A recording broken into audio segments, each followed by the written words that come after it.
prayer was answered within 4 years.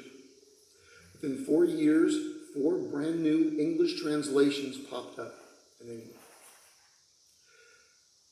Now, one of these Bibles that was printed was the Great Bible, which was commissioned by Henry VIII himself, the man who put the arrest warrant out on Tyndale.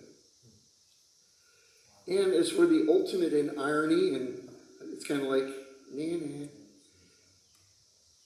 that Bible was based on Tyndale's translation.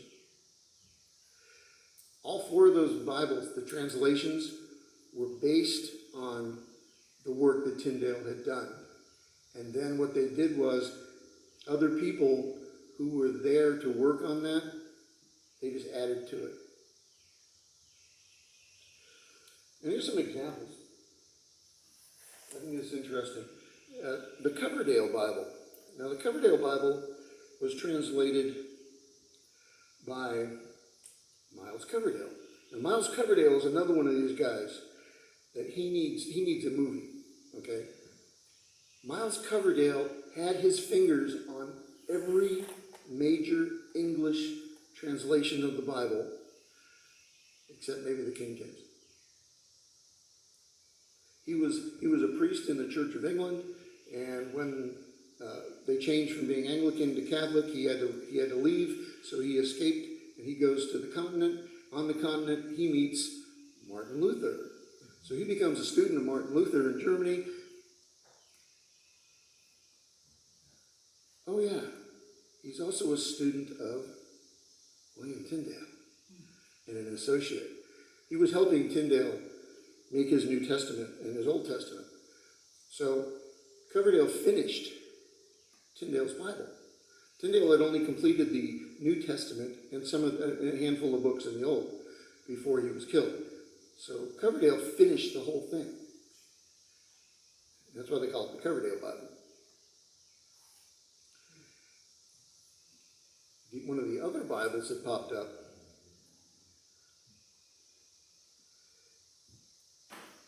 was the Thomas Matthews Bible. I love this name. There's a Matthews Bible down here. There was nobody by the name of Thomas Matthews.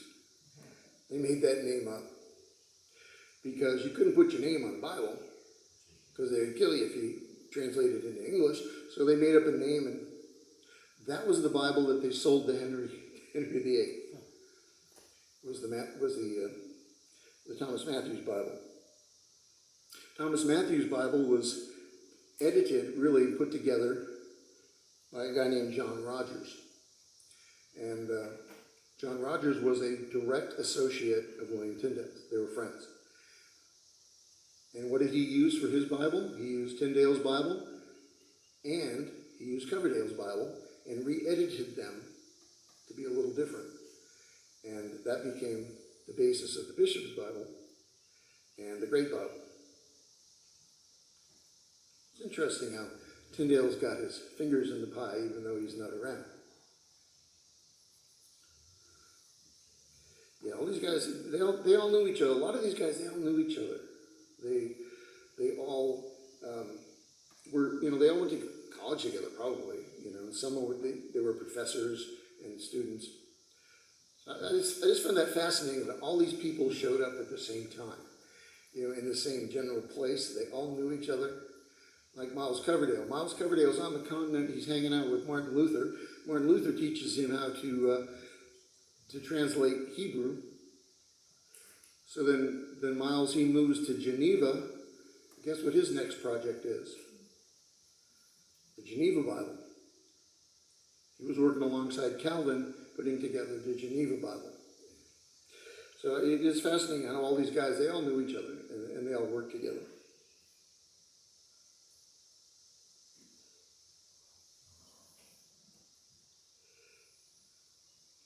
Tyndale's Bible was important because another thing, not just for the Bible. At this time period, the English language is in flux. It is being purified. And I kind of hesitate to use that word, but that's kind of what's happening. The English language really had very few rules at this time. I mean, that's why if you look at the different versions, you can read of them, and you notice that they spell words different. Words are kind of spelled phonetically, Rather, there was no unified spellings and things like that. This is also the era of Shakespeare and stuff. So we're seeing that all of the English language is getting all cleaned up, put together, and made into something that's whole. And Tyndale had a lot to do with that. His New Testament did. Tyndale invented some words that we use to this day. Words like Passover. That was one of his inventions. Atonement. He came up with that word from the Greek. Mercy seat. I like that one, actually. He came up with that. Martin Luther actually came up with it in German, and then he translated it from the German into English, and that's how we get the word mercy seat. Tyndale also coined a lot of phrases that we still use to this day. They're biblical phrases, and they're in almost every version of the Bible, but we still use a lot of them in our everyday speech. Phrases like this: my brother's keeper. Knock, and it shall be opened unto you. A moment in time. Fashion not yourself to the world. Seek, and ye shall find. These ones. Ask, and it shall be given unto you.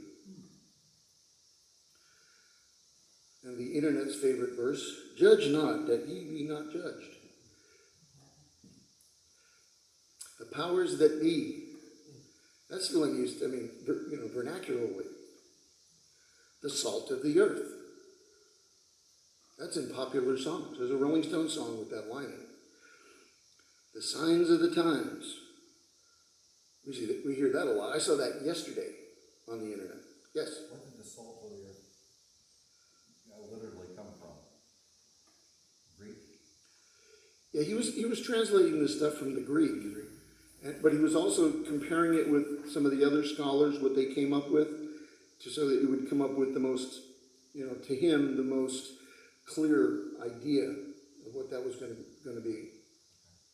So if you have an interlinear Greek New Testament, you can see the original Greek. Yes, and see how accurate he was. Yeah, unfortunately, he did do some things that were different than what we would think.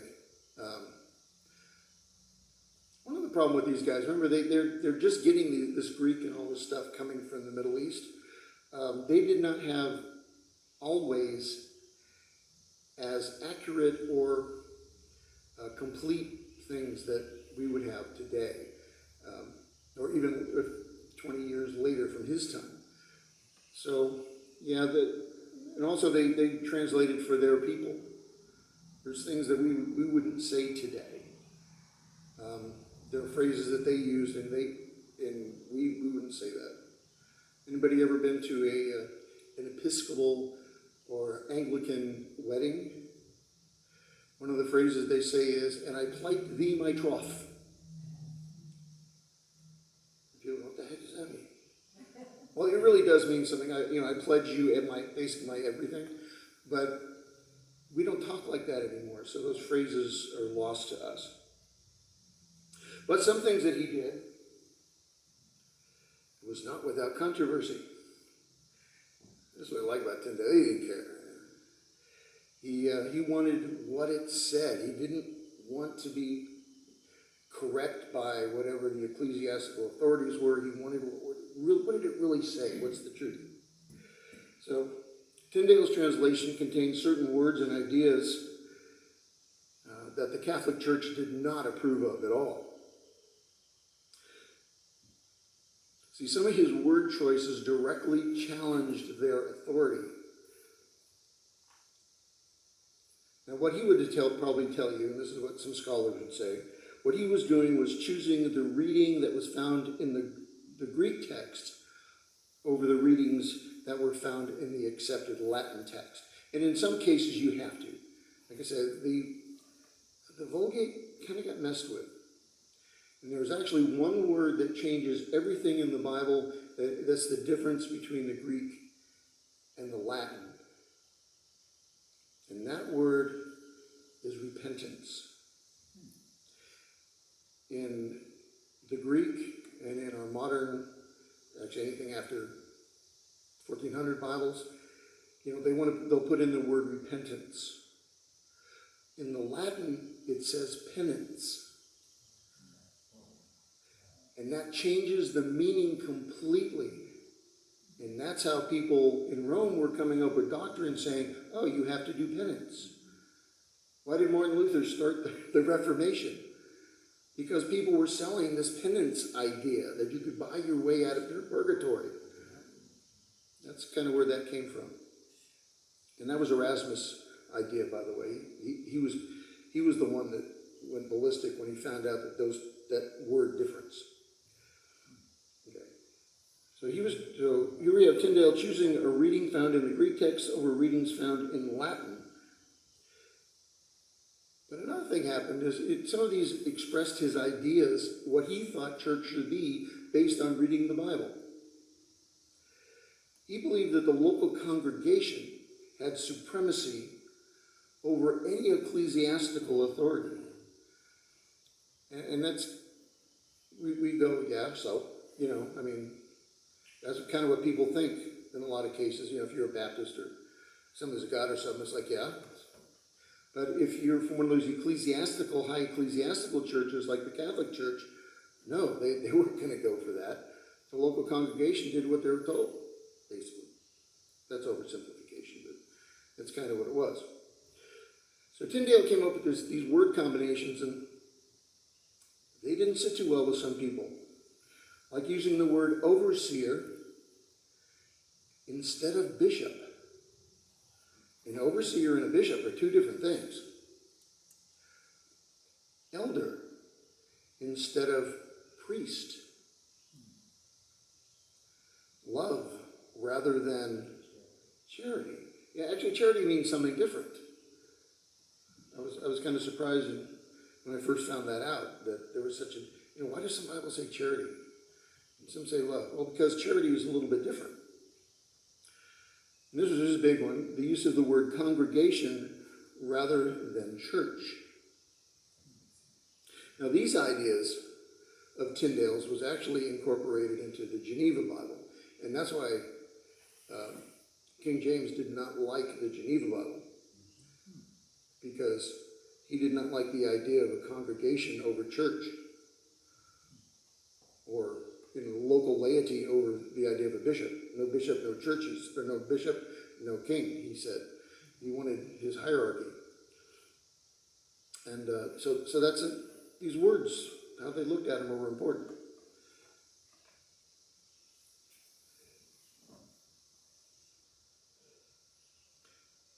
Tyndale's Bible had a big impact on English Bibles in the future.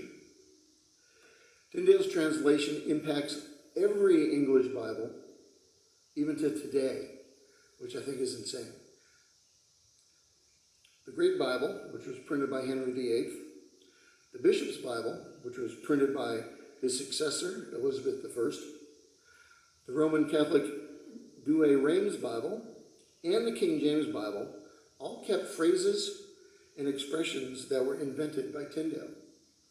So those phrases that I showed you, salt of the earth, brother's keeper, all that stuff, those were kept by all these succeeding translation committees.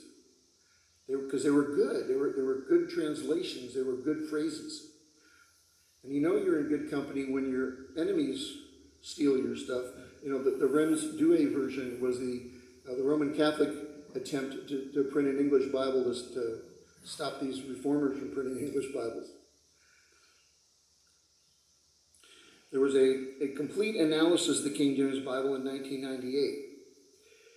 And what that revealed was that roughly 84% of the King James New Testament was made up of Tyndale's words.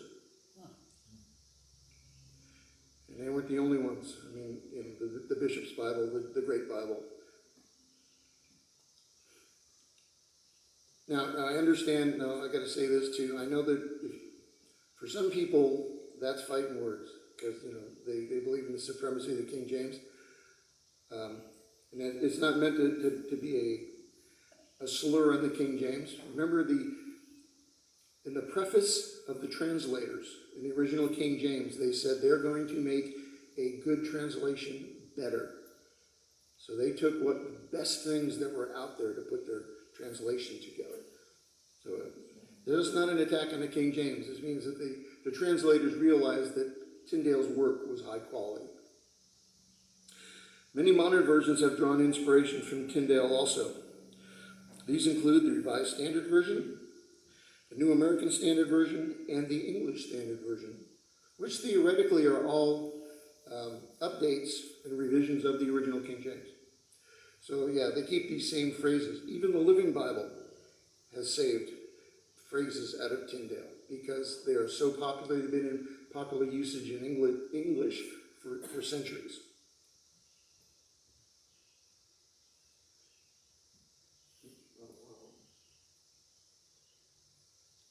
And Tyndale also had an impact on history. The work of William Tyndale played a key role in spreading the Reformation ideas across the English-speaking world. I think that's interesting. His ideas were spread everywhere.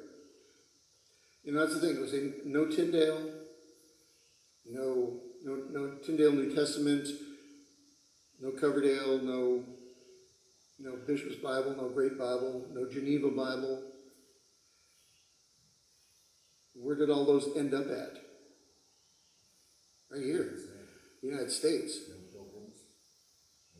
See, that's the funny thing too. You know, Great Britain was a world power and a world trading power, and wherever the British went, the Bible went too.